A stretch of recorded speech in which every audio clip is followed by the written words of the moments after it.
दूरदर्शन के सभी चैनलों पर। मन की बात के प्रादेशिक भाषाओं में अनुवाद का पुनः प्रसारण आप सुन सकते हैं रात 8 बजे आकाशवाणी और दूरदर्शन के सभी प्रादेशिक चैनलों पर। तो सुनिए इस महीने 27 नवंबर सुबह 11 बजे मन की बात। सुनो रे भाई सुनो किसान, आओ कहानी देखो, अपने जैसे लोगों की जिंदगानी देखो। हर कहानी दे जाएगी कुछ ना कुछ संदेश। मेरा गांव मेरा देश, मेरा गांव मेरा देश। रोटी हो भरने को पेट, पीने को पानी, ताकतवर लोगों की अब चले न मनमानी। रोटी रोजी शिक्षा सबको रहे न कोई शेष। मेरा गांव मेरा देश, मेरा गांव मेरा देश। मेरा गांव मेरा देश, मेरा गांव मेरा देश। सुनो रे भाई सुनो रे किसान, मेरा गांव मेरा देश, मेरा गांव।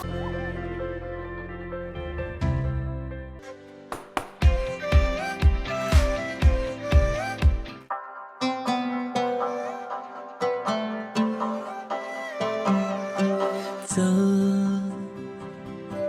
वहाँ चले, खुशबू जहाँ घुली है हवाओं में। थोड़ी सी आवारगी, थोड़ी सी दीवानगी, थोड़ा सा पागलपन जीने में। कोई ना रोके मुझे, कोई ना टोके मुझे, उड़ती फिरूं पंख फैला के।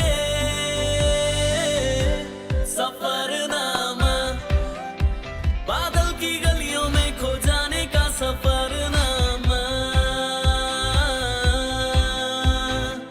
वाओ जिंदगी, वाओ जिंदगी, वाओ जिंदगी, वाओ वाओ जिंदगी।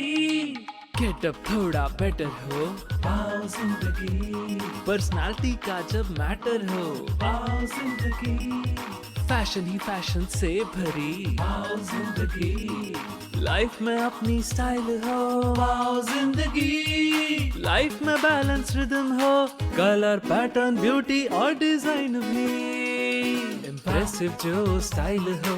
वाओ जिंदगी, होम इंटीरियर साइड हो, वाओ जिंदगी, फैमिली संग हो आउटिंग भी, मॉडर्न टाइम्स की लाइफ हो। वाओ जिंदगी, वाओ जिंदगी, फैशन ग्लैमर लाइफस्टाइल, वाओ जिंदगी। एक भारत श्रेष्ठ भारत।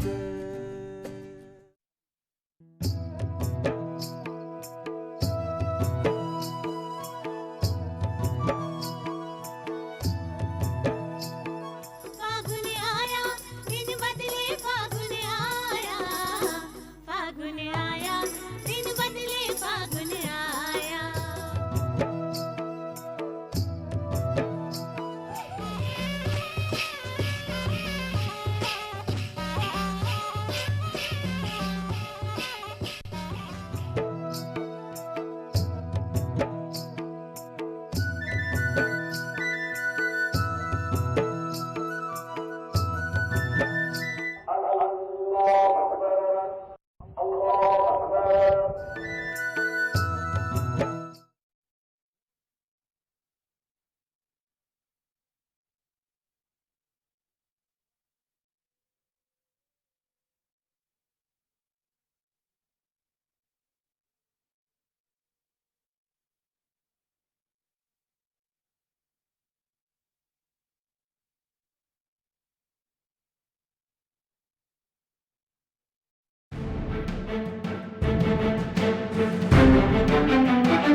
नमस्कार दर्शकों, दूरदर्शन के निवेश कार्यक्रम में मैं अतुल दुबे आपका स्वागत करता हूं।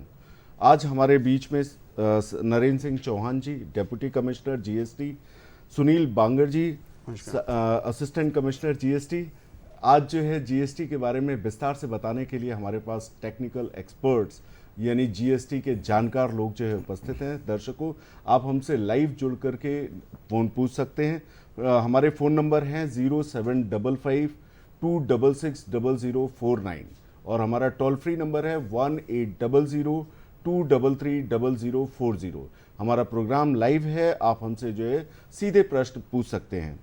जीएसटी जैसे ही हमारे देश में लागू हुआ, हमारे देश की आय बढ़ गई और इसको जो है आसान शब्दों में समझाने के लिए मैं चलता हूं संजय जी के पास।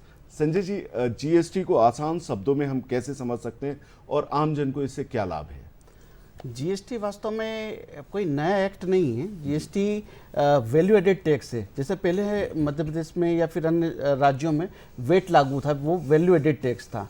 तो जीएसटी भी एक मॉडिफाइड वैल्यू एडेड टैक्स है।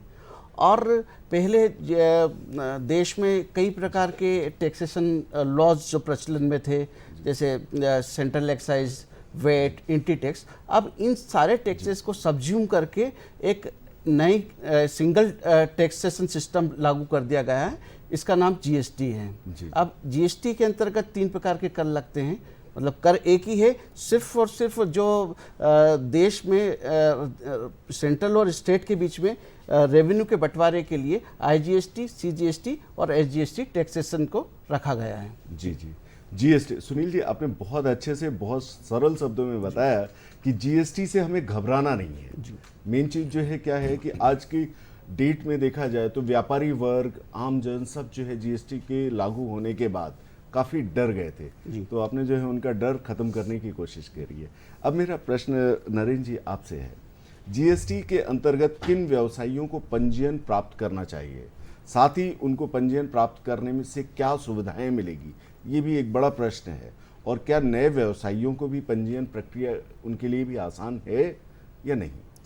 देखिए, GST goods and services tax है, तो इसको इसी पर से इसको 2 हिस्सों में हम समझते हैं जी। ऐसे व्यवसायी जिनका केवल गुड्स का ट्रेडिंग है, खरीद और बिक्री का व्यवसाय है जी जी, उनको यदि किसी एक वित्तीय वर्ष में 40 लाख रुपए कारोबार जिस दिन उनका हो जाता है, उसी दिन उनके ऊपर पंजीयन लेने की जिम्मेदारी आती है। ये 40 लाख रुपए पूरा सेल या प्रॉफिट का? ये विक्रय जी।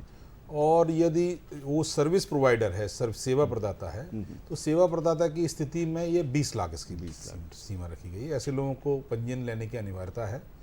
अब 2 बातें हैं इसमें, आपने कहा जी, कि एक तो क्या लाभ हैं।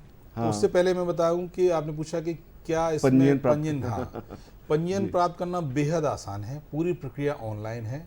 अच्छा, कोई भी व्यक्ति जो इस पंजीयन के अंतर्गत लेने के लिए उससे जिम्मेदार है, दायी है, उससे बोलते हैं, is liable to be registered. तो उसको सिर्फ जो हमारा वेब पोर्टल है, हमारा पोर्टल है, उस पर ऑनलाइन अपना अप्लाई करना है जी। कानून में उसकी एक समय सीमा तय है, 7 दिवस है प्रारंभिक में। यदि उसके आवेदन में कोई त्रुटि नहीं पाई जाती तो 7 दिन के अंदर उसे जीएसटी नंबर प्राप्त हो जाता है।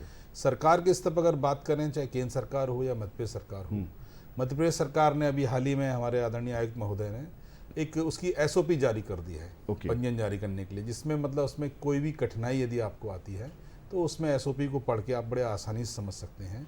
इसके अलावा हमारे इनसे संबंधित अगर कोई वेबसाइट वगैरह अवेलेबल हो तो आप उसे भी बता सकते हैं हमारे दर्शकों को। हमारा एक अभी हाल ही में जो भामाशाह सम्मान समारोह हुआ मध्य प्रदेश शासन का जी, उसमें एक मेघा करके एक चैटबोर्ड भी सरकार ने लॉन्च किया है, जिसमें मतलब हिंदी में, क्योंकि ये हिंदी भाषी प्रदेश है, तो करदाताओं की सुविधा के लिए वो उसमें आप अपना उसका एक नंबर हमने जारी किया है।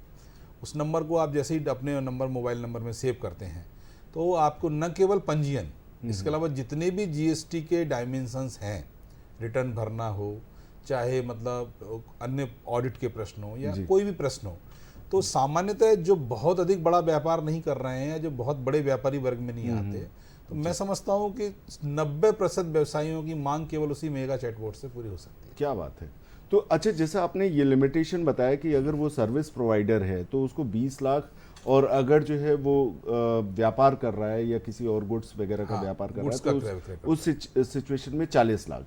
तो क्या इनसे कम व्यापार करने वाले या कम सर्विस प्रोवाइडर्स भी रजिस्टर्ड हो, ऐसा जरूरी? ये एक्चुअली उनकी इच्छा पर डिपेंड करता है, वो वॉलंटरी नहीं है। ये जो थ्रेशोल्ड लिमिट है, ऐसा करने पर ये अनिवार्य है उनके लिए। पर यदि कोई व्यक्ति है वो प्रारंभ से ही चाहता है, क्योंकि जीएसटी पंजीयन लेने के अपने फायदे हैं, क्योंकि ये जीएसटी जो है वो एक destination and consumption based taxation system है। ओके।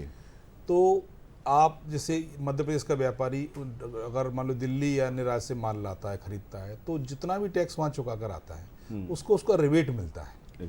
और पंजीयत व्यक्ति से अगर यदि कोई ऐसा व्यापारी है जिसके ग्राहक यानी जो आगे पंजीयत व्यक्तियों को बिक्री कर रहा है, तो पंजीयन लेने से उनका व्यापार बढ़ता है। क्योंकि आईटीसी का जो क्रेडिट का फ्लो सिस्टम बनता है, तो 20 जो थ्रेशोल्ड लिमिट से नीचे वाले व्यापारी हैं तो उनकी चॉइस पर, उनकी इच्छा पर उन्हें पंजीयन दिया जा सकता है। और अगर वो ले लेते हैं तो इससे लाभान्वित ही होंगे। हाँ, निश्चित ही। ठीक है।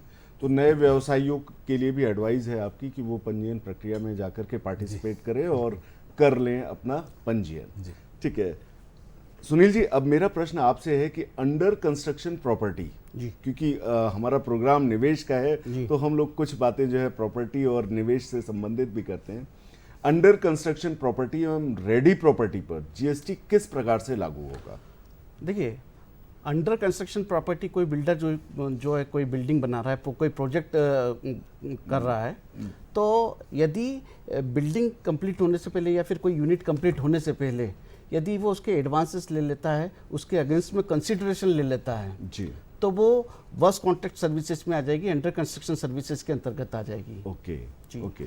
परंतु यदि वो खुद का ही सारे कैपिटल यूज करके अपने खुद के ही पैसे से यदि वो कोई इमूवेबल प्रॉपर्टी बना लेता है, मतलब ऐसी प्रॉपर्टी बना लेता है जो पूरा घर बना लेता है, पूरा प्रोजेक्ट कंप्लीट कर लेता है, यूनिट को कंप्लीट कर लेता है, तो वो रेडी प्रॉपर्टी के अंतर्गत आ जाएगी। मतलब कंप्लीशन सर्टिफिकेट उसको यदि मिल जाता है, उस प्रॉपर्टी के अगेंस्ट जो कंप्लीट हो चुकी है उसको कंप्लीशन सर्टिफिकेट मिल जाता है, तो उस पर टैक्सेशन की स्थिति नहीं है।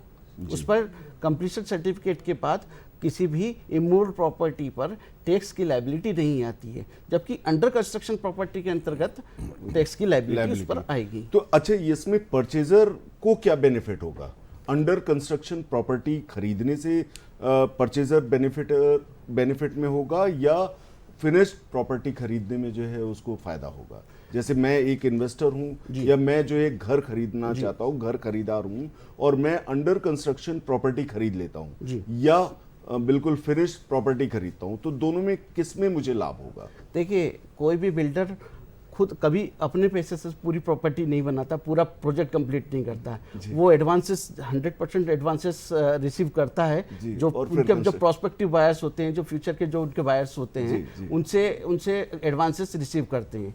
जब at the time of construction के समय जब बिल्डर किसी से एडवांसेस लेता है या कुछ कंसिडरेशन लेता है, तो निश्चित तौर पे उसको वो कम प्राइस पे देता है। ओके जी। ओके। तो मतलब प्राइस का रिलैक्सेशन, टैक्स बेनिफिट जो है परचेजर को ऐसा नहीं। तो इस पे जीएसटी दर क्या लागू होगी सर? अंडर कंस्ट्रक्शन प्रॉपर्टी पे पहले 1/4/2019 से पहले की स्थिति में जो अफोर्डेबल हाउसेस थे, अफोर्डेबल हाउसेस पे जो 12% रेट ऑफ टैक्स था और नॉन अफोर्डेबल पर जो है 18% था। जी जी। अब मैं नरेंद्र जी आपसे पूछना चाहूँगा कि अफोर्डेबल और नॉन अफोर्डेबल, जैसा कि सुनील जी ने बताया, ये होते क्या है? अफोर्डेबल हाउसिंग या नॉन अफोर्डेबल हाउसिंग, सबसे पहले तो हम ये जान लें और फिर जो है आपसे जानेंगे कि इनमें जीएसटी के टैक्स रेट में क्या अंतर है। देखिए दुबे जी, नाम से ही स्पष्ट है। जी जी। अफोर्डेबल मीन्स जिसे अफोर्ड किया जा सकता हो। अब हाउस की बात करें तो मतलब प्रॉपर्टी, मतलब हाउस के लिहाज से इसमें सरकार ने गाइडलाइंस जारी कर रखी हैं। 45 लाख रुपए की कीमत तय की गई है। ऐसा मकान, ऐसा कोई आवासीय यूनिट जिसका विक्रय मूल्य या क्रेता के लिए कहें क्रय मूल्य 45 लाख अथवा इससे कम है, ओके, तो उसे अपन अफोर्डेबल हाउस की सीमा में रखते हैं। ओके। इसके 45 लाख या 45 लाख रुपए अथवा उससे कम। जी जी। अपन दूसरे शब्दों में कहें तो 45 लाख से अधिक के जो भवन हैं या जो आवासीय यूनिट हैं वो नॉन अफोर्डेबल। पर इसमें एक फ़र्क है, जो बड़े महानगर हैं मेट्रो सिटी, इंदौर, भोपाल, जबलपुर, ग्वालियर हैं, या बड़े मेट्रो सिटीज़ हैं, वहाँ पर इसका साइज़ की भी एक लिमिट है कि 60 स्क्वायर मीटर का जो है और 45 लाख रुपए। ओके। और छोटे शहरों में अगर अपन बात करें, वहाँ पर 90 स्क्वायर मीटर तक का कंस्ट्रक्शन हो और 45 लाख रुपए उसकी कीमत होगी। अफोर्डेबल सभी को, जैसे कि हमारे पूरे प्रदेश की सरकारें हों चाहे केंद्र की सरकारें, सभी चाहती हैं कि कम से कम कीमत पर छोटे लोग, गरीब वर्ग को या मध्यम वर्ग को उनका यूनिट मिल सके, इसलिए इस पर टैक्स की दर कम की गई। जो अफोर्डेबल हाउस हैं उन पर 1/4/19 के बाद, जैसा अभी सुनील जी ने संदर्भ दिया, कि इस पर 1% का टैक्स है। ओके। अगर वो ITC अफोर्ड नहीं करते। ओके। और नॉन अफोर्डेबल में टैक्स की दर 5%। 5%। तो स्पष्ट है कि मतलब जो निम्न आय वर्ग के व्यक्ति हैं, जो मध्यम वर्गीय हैं, निम्न मध्यम वर्गीय जो परिवार हैं, उनको उन पर GST का दबाव कम आए और GST कम लगे, इस लिहाज से इसको ये यहाँ पर मैं ये ऐड करना चाहूँगा कि ये 1% और 5% जो रेट ऑफ टैक्स है, ये लैंड की छूट देने के बाद। जी हाँ जी। ओके, लैंड की छूट देने के बाद कुल कीमत जो है वो जैसे 1.5% और 7.5 है। जी। और 1/3 छूट जो लैंड की मिलती है। तो इफेक्टिव रेट, अब जैसा सुनील जी ने बताया, तो इफेक्टिव रेट अफोर्डेबल हाउस के लिए 1% जी, और उसके लिए 5% हो जाती है। अब जो है बारिश केवल महलों पर नहीं, झोपड़ों पर भी हो रही है। मतलब गवर्नमेंट ने बहुत अच्छा किया। दर्शकों प्लीज ध्यान दीजिएगा कि अफोर्डेबल हाउस जो 45 लाख या 45 लाख से कम की कीमत के मकान हैं, उन पर आपको 1% लैंड की प्राइस को छोड़ करके बेनिफिट मिल रहा है, और नॉन अफोर्डेबल हाउसिंग जो कि 45 लाख से अधिक कीमत के हैं, उन पर 5% का जो है आपको टैक्स दर से पे करना है, जिसमें से कि लैंड की प्राइस को हटाकर। बिल्कुल बिल्कुल। धन्यवाद। तो अब GST के कारण अगर जैसे ये अफोर्डेबल, नॉन अफोर्डेबल प्रॉपर्टीज में इस तरह से GST लागू होने के बाद रियल एस्टेट पर सुनील जी आप क्या प्रभाव देखते हैं? रियल एस्टेट में एक ट्रांसपेरेंसी आ गई है जी। पहले एक्चुअली ये कैलकुलेट करना बड़ा मुश्किल होता था कि जो क्रेता है, बायर है, उससे कितना प्रतिशत या कितना किस अमाउंट का टैक्स उससे वसूला जा रहा है।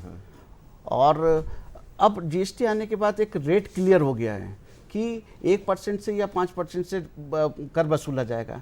इसके साथ आप ये देखिए कि GST आने के बाद जो कंप्लीटेड हाउस हैं, जो कंप्लीशन सर्टिफिकेट के बाद जो हाउसेस बिक रहे हैं, उन पर कोई रेट ऑफ टैक्स नहीं है, वो एग्जेम्प्टेड सप्लाई है, नील रेटेड एग्जेम्प्टेड सप्लाई है, वो उस पर किसी प्रकार का टैक्स नहीं है। पर इससे पहले GST आने से पहले उस पर टैक्स हमारे सरकार द्वारा वसूला जाता था, परंतु अब जो टैक्स वो खत्म हो गया है। तो कंप्लीटेड हाउस अगर कोई बायर लेता है तो उस पर टैक्स देने की उसको आवश्यकता नहीं है। जी, क्या बात है। मतलब अब हर तरफ अगर देखा जाए तो एक क्रिस्टल क्लियर पिक्चर है कि किस रेट से मुझे टैक्स देना है, किस रेट से, मतलब एवरीथिंग इज क्रिस्टल क्लियर कि आपको पता है कि हमने अगर मकान लिया है तो हमें किस % से देना है, अगर अफोर्डेबल है तो क्या करना है, नॉन अफोर्डेबल है तो क्या करना है, अगर वो अंडर कंस्ट्रक्शन है या जो है बिल्कुल कंस्ट्रक्टेड है, तो यानी सब कुछ जो है साफ है। पहले की तरह गफलत में नहीं है हम कि क्रेता भी गफलत में है या विक्रेता भी गफलत में है कि हमारे ऊपर क्या होगा, या उसको ये भी क्लियर है कि यार प्राइस रेट ये है, इस रेट से हमें टैक्स देना है। Things are clear. अब मैं नरेंद्र जी आपसे पूछना चाहूँगा, एक प्रश्न मेरे दिमाग में बार बार चलता है कि पिछले 5 वर्षों से तकरीबन 1000 से अधिक अधिसूचनाएं जारी हो चुकी हैं और 100 से अधिक सर्कुलर जारी किए गए, और दैनिक आधार पर इनको सीखना, भूलना, लर्न अनलर्न करना बड़ा मुश्किल हो रहा है जी। क्योंकि GST आज भी एक आम आदमी से अगर पूछा जाए तो उसके लिए एक भ्रम की सिचुएशन बनी रहती है, क्योंकि फ्रीक्वेंटली इतने अधिसूचनाएं, इतने सर्कुलर्स इसमें आ रहे हैं जी, जिसकी वजह से वो भ्रमित है जी। उसके बारे में आप इसको कैसे जो है क्लियर करेंगे, ये विजनरी उसका कैसे क्लियर हो कि नहीं ये अच्छी चीज़ है और ये अच्छे से लागू हो रही है? देखिए क्या है कि GST जो है आज इस वर्ल्ड की सबसे मोस्ट एडवांस टैक्सेशन सिस्टम है, इनडायरेक्ट सिस्टम। हमारे देश की जो स्थिति है, जिसमें जो इतनी विविधता है, जितना विविध प्रकार का व्यापार है, तो उनके साथ ये स्थितियां बनी हैं कि बहुत सारे संशोधन और अधिसूचनाएं लानी पड़ी जी। पर एक्चुअली मैं यहाँ एक चीज़ मेंशन करना चाहूँगा जी कि जैसे 1000 संशोधन या सूचनाओं की जो बात आप कह रहे हैं, तो वो एक हर हर नोटिफिकेशन या कोई चेंज एक टारगेटेड ग्रुप के लिए होता है। जी, ये ऐसा नहीं है कि मतलब कोई एक व्यापारी है तो उसका वास्ता 1000 अधिसूचनाओं से पड़ेगा। जी, जी, उसके वास्ते की जो अधिसूचना है वो कुछ एक संख्या में है। और इसमें मैं ये भी जोड़ना चाहता हूँ कि ये हमारे जीएसटी अधिनियम, हमारे कर प्रणाली की ये फ्लेक्सिबिलिटी है कि ज़रूरत के हिसाब से ट्रेड एंड इंडस्ट्रीज़ को जो डिफ़िकल्टीज़ आई, वही लोग तो पहले ये कहा करते थे कि मतलब भारत में जीएसटी सफल ही नहीं होगा, यहाँ इतनी विविधता इतना हुआ है। तो ये हमारे देश की, हमारे राज्यों की बड़ी उपलब्धि है, हमारे संघवाद की बड़ी उपलब्धि है कि इतनी विविधताओं के बावजूद हमने हर ट्रेड इंडस्ट्रीज़ के हर कॉर्नर्स की, हर की बात को समझा और जो उसका निदान हो सकता है वो निदान किया। तो वो टारगेटेड ग्रुप के लिए ये नहीं है। एज ए ऑल देखें तो ये बड़ी संख्या लगती है। हाँ, फिर भी ये कह सकते हैं कि कुछ चुनौतियाँ तो हैं, परंतु बहुत 5 वर्ष गुजरने के बाद एक सेटल टैक्स है और कोई समस्या नहीं है, क्योंकि कोई भी चेंज किसी डिमांड पर है और वो पहले से ही सजग तैयार है कि उसकी समस्या का हल आ रहा है और वो वेल अवेयर है। एक्चुअली ये सब बहुत ही साइंटिफिक एक्ट है और इस एक्ट को थोड़ा सा यहाँ पे इंडिया में हमें इम्प्लीमेंट करने में इस साइंटिफिक एक्ट को थोड़ा और हम सरल बनाते जा रहे हैं इनसे संशोधनों से।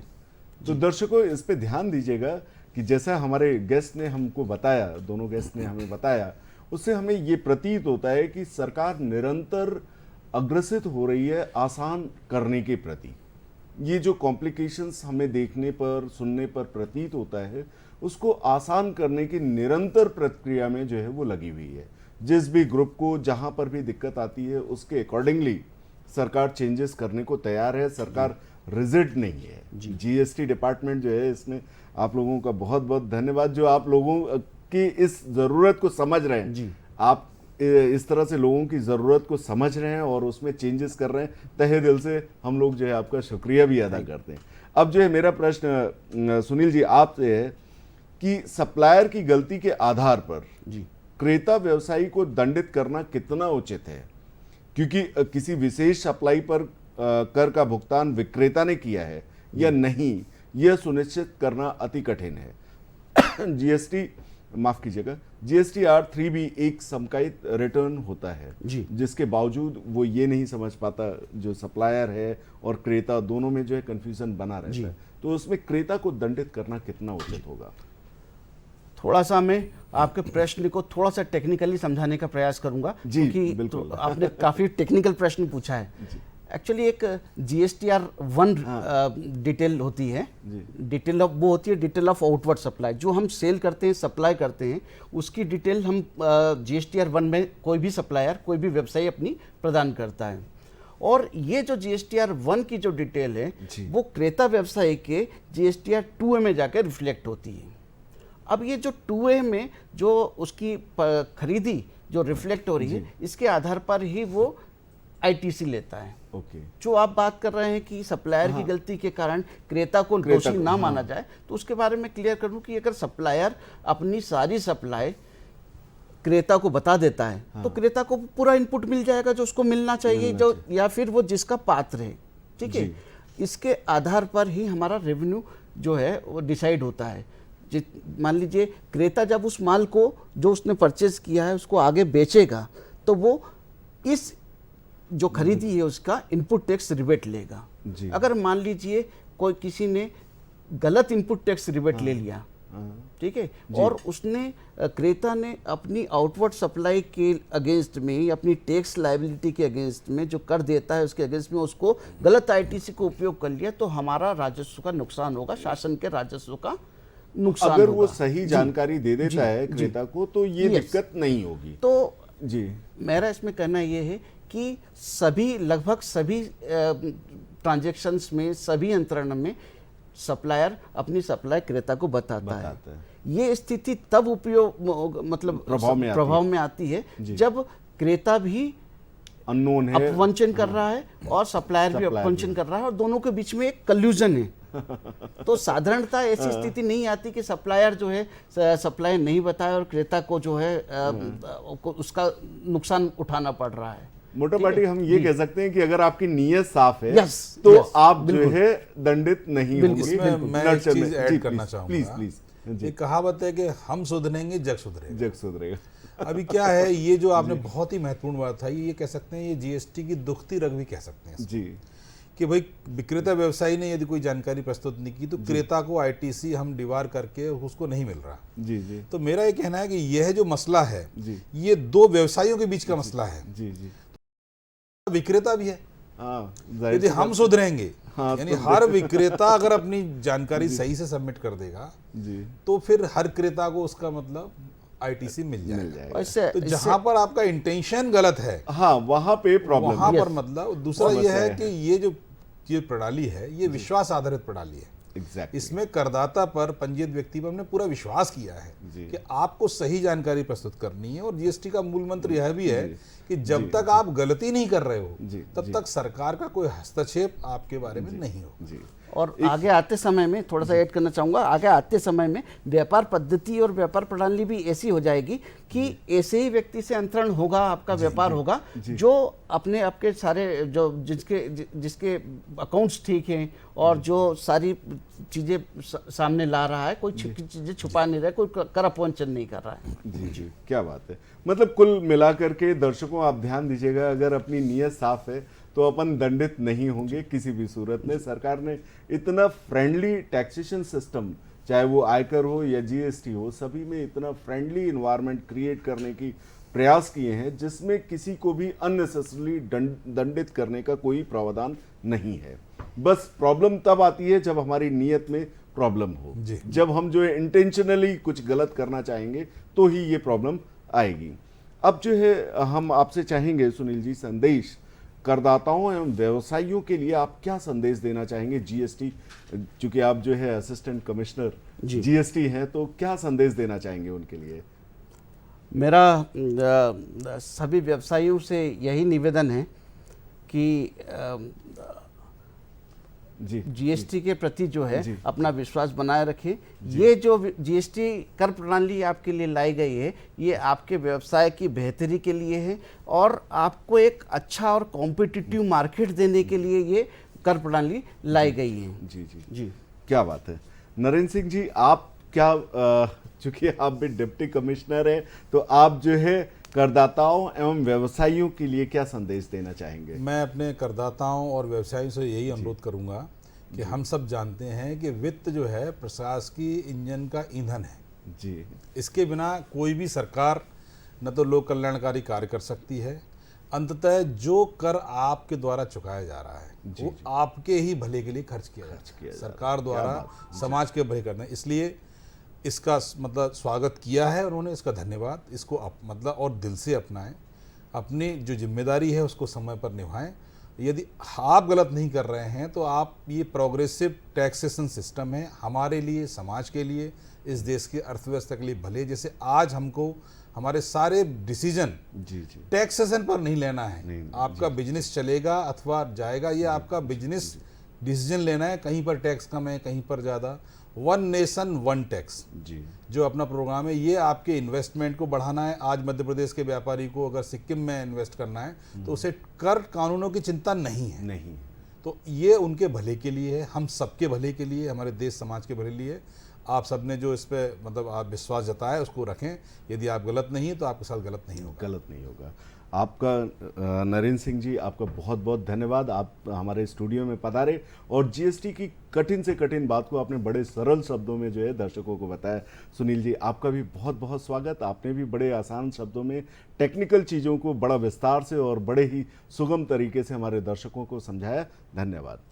तो दर्शकों, इस प्रकार से हमने देखा कि जिस जीएसटी को लेकर के हम घबराए हुए रहते हैं या हम ये सोचते हैं कि ये हमारे लिए एक अलग तरीके से काम कर रही है या हमारे अगेंस्ट काम कर रही है, ऐसा नहीं है। हमारे जो गेस्ट थे उन्होंने बड़े अच्छे तरीके से हमको बताया कि अगर हमारी भावनाएं साफ हैं या हमारा इंटेंशन क्लियर है तो हमें इससे घबराने की ज़रूरत नहीं है। और जैसा कि नरेंद्र सिंह जी ने कहा कि ये टैक्स कलेक्शन को इम्प्रोवाइज़ किया। आप देखें, अगर हम एक ट्रेंड देखें, पिछले कुछ दिनों का ट्रेंड देखें तो जीएसटी कलेक्शन हमारे देश में कर संग्रह को हमेशा इंक्रीज़ कर रहा है और ये हमारे आर्थिक सुदृढ़ता को भी मजबूती प्रदान कर रहा है। धन्यवाद आपका। अगले सप्ताह में फिर हम नए टॉपिक के साथ आपके साथ चर्चा करेंगे। नमस्कार।